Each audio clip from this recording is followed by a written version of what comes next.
দর্শক, গণপরিষদ এবং জাতীয় সংসদ নির্বাচন একসঙ্গে হতে পারে বলে জাতীয় নাগরিক পার্টির আহ্বায়ক নাহিদ ইসলাম যে বক্তব্য রেখেছিলেন, যে কথা বলেছিলেন, সেটি একেবারে নাকচ করে দিয়েছেন বিএনপির স্থায়ী কমিটির সদস্য সালাউদ্দিন আহমেদ। তিনি বলেছেন, আমাদের কথা পরিষ্কার, এখানে কোনো জাতীয় ঐক্য এই বিষয়ে হয়তো হবে না।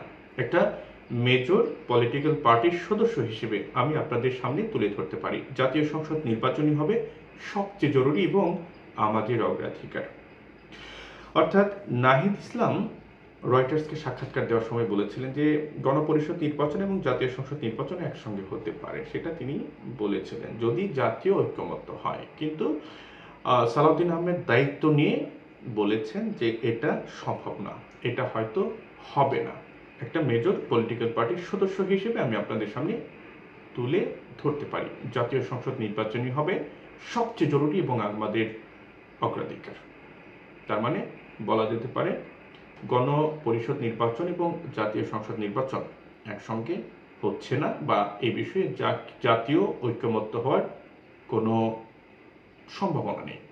অন্তত সালাউদ্দিন আহমেদ যা বলতে চেয়েছেন, দায়িত্ব নিয়ে যা বলতে চেয়েছেন, তাতে এটাই পরিষ্কার হয়।